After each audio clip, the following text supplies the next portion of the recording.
Hey, you want to increase your faith or increase your trust or increase your belief in something? That's what we're going to talk about today, and I'm going to give you a very practical equation about how you can do that. So it's going to be a very practical way that you can begin implementing in your life to increase your faith or increase your trust or increase your confidence in something. But first, I think we have to start with two questions. One, in what are you wanting to increase your faith? Because that's important. Increasing your faith in the right thing is great, and it'll be good.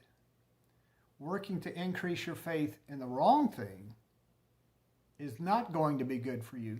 So the first thing you need to do is establish what is it you're trying to increase your faith or your belief or your trust in. And then the second question I think you have to answer is, why are you wanting to increase your faith or increase your confidence or increase your trust or belief in something? So the first one is, what are you trying to increase it in? And the second one is, why are you wanting to do that? So as a follower of Jesus, as a Christian, and that's what we're going to be addressing specifically today, how to increase our faith or our belief or our trust in Jesus. Why do we want to do that? Well, I think the reason is because Jesus asked for everything. He asked you to surrender everything to his control and to his rule. And he calls the shots now, not you in your life. He calls the shots. Your responsibility is to do what he says. And that sounds very risky, doesn't it? And I think the only way that we can actually turn over complete control of our life, every area of our life without reservation, to someone else is if we are truly know that that person is always good, that person always does good, that person always does good to you, and that person has the ability to make happen whatever it is that he wants to happen. And finally, that person truly loves you and wants the best for you. Now, we will say as Christians that, oh, that's a great description of Jesus. But I think we have to be honest, if we think that is truly a great description of Jesus, then why aren't we willing to surrender every area of our life to his control and simply do what he says without concern or regard for the consequences? Because we know if we do what he says, the consequences are going to be what he wants. And if he is always good, always does good, right? Always does good to you, wants the best for you, loves you, and can do and make happen whatever he wants to happen, why wouldn't you surrender control of every area of your life to someone like that? And honestly, I think we have to be honest with ourselves and say the reason we don't surrender everything to Jesus is because we don't truly trust, we don't truly believe, we don't truly have faith that Jesus is that person, that Jesus will take care of us. And so instead of beating ourselves up, and instead of thinking, oh my gosh, I'm such a terrible follower of Jesus, I failed again, da-da-da-da-da, that just drives us down deeper into holes and pits where we struggle to get out because we think so little of ourselves. Now, I'm not an ego person, make yourself feel good and all that. But what I'm saying is, I don't think that's productive. Okay, we realize that. That's great. We've realized it. Now let's move on. What are we going to do about it? And I think what we need to do about it is now take time and let's address the reason or the problem or the obstacle that is preventing us from having the faith and the trust and the belief in Jesus such that we will be willing to surrender everything and control of every area of our life to him. And so this is where I want to get really practical with you. And I saw this in a talk given by a guy named John Ortberg, and I took what he shared and then I've taken it and massaged it so that it makes sense to me, and so I'm going to present it from my perspective, but just know I got this originally, the general concept, from a guy named John Ortberg, and we're going to do a very high-tech visual aid. I'm going to hold up a screen. There's going to be a reflection on it from the light that's in my face right now.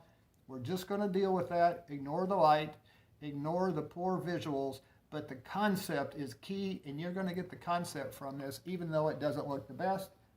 So, see what I mean? You've probably seen better visuals, but I'm telling you, this is going to really open your eyes to some stuff. So this is what I call the faith, belief, trust equation. So faith or belief or trust is equal to a commitment plus confidence. Now here's the interesting stuff. A commitment is binary. By that I mean it's either yes or it's a no. That's it.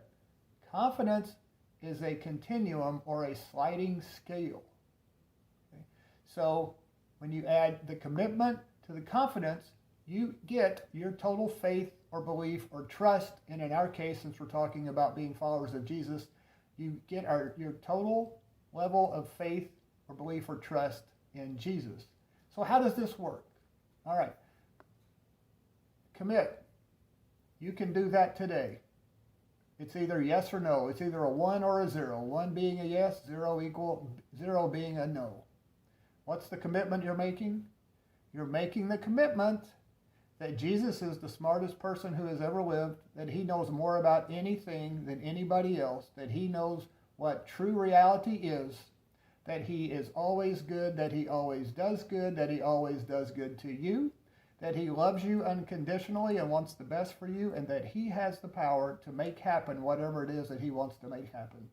And so you simply make that commitment today by a decision of your will that, yes, I'm going to begin to rearrange my life, to order my life such that all of those things I just said are true about Jesus, and I'm going to begin doing what he said. Great. But what really is going to impact is how you grow your faith, increase your faith and belief and trust in him, is the confidence side. How do you increase your confidence? Okay, confidence is not something that you can just magically go, okay, I'm confident that this is true, and it's true. Confidence only happens by evaluated experience over time. Did you catch that? It's evaluated experience over time. So how do you get evaluated experience over time with Jesus? There's only one way I know of. You begin obeying or doing what Jesus said. And as you begin to do what Jesus said, and then you begin to evaluate the results of doing what Jesus said, and you see that the results of doing what Jesus said are in line with what Jesus said the results would be, what happens to your confidence that Jesus knows what he's talking about? It increases, right? And as your confidence increases, this side of the equation gets bigger, so therefore your faith or your belief or your trust in Jesus grows.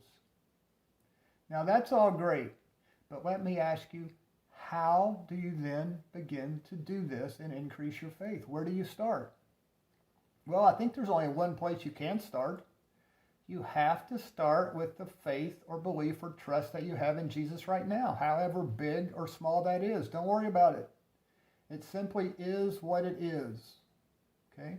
So we start with what we have, and we make the commitment, if we haven't already made it, that Jesus is the smartest person that has ever lived, that he knows everything about everything, that he is always good, he always does good for you, he loves you unconditionally and wants the best for you, and he can make happen whatever it is that he wants to make happen, and nothing can stop him when he wants to do it. Just make that commitment. You can do that right now and say, yeah, I'm going to rearrange and order my life based on how Jesus says I should live. And then, to increase your confidence, you start doing what Jesus said. Now, obviously, just read one of the Gospels. You're going to find there's a lot of things that Jesus wants you to do. You can't start everywhere, but you can start somewhere. So, Start somewhere. Pick something, maybe 2 or 3 things. I think a great place to start is the Sermon on the Mount. Pick 1 or 2 things in there and start doing what Jesus said in there. Doesn't have to be great. Just start doing it. And what's going to happen is, as you do it, then you begin to evaluate what happened as you did it. And you're going to see that you're going to begin to change. You're going to begin to change to be more like Jesus. That's going to increase your faith completely, which is going to increase your commitment to doing even more stuff. And as you do more stuff that Jesus said, you're going to then evaluate it, and your confidence is going to continue to go up and up and up and up. And as your confidence goes up and up and up, your faith, belief, and trust goes up and up and up, and your commitment to do more of what Jesus said and to rearrange your life more according to what Jesus said is going to increase. And it's just a cycle that continues feeding on itself and growing itself. That, to me, is a great visual representation of what it looks like to grow your faith. So, another way to think of this faith equation is that it is a decision of the will. I am deciding today that I'm going to rearrange my life to live as Jesus said, and I'm going to obey what he said. And then it is going to be, the confidence is simply evaluated experience over time. That's it. That's it. That's the faith equation, not complicated, but it's going to take time to see your faith increase. So don't expect it to rapidly shoot up overnight, but you keep doing this on a regular basis, day after day, week after week, month after month, year after year, your faith is going to continue to increase. So, wrapping up, what do? First, you got to get over my poor visual aid. Forget about that. Forget about part of my head showing behind it. Let's forget that. Focus on the equation and what we talked about, because I think if you will do that, I have found this so helpful in my life, and that's why I'm sharing it, because I think you will find it helpful also. Okay? So, hey, if you like this video, would you do me a favor? Would you subscribe and like this video? The reason I ask you to do that is not so I can go around and brag about how many subscribers I had, or, hey, look at how many likes I had on this video. But the way the YouTube algorithm works is, the more subscribers a channel has and the more likes a video has, the more it will push this video out for other people and recommend it to other people to see.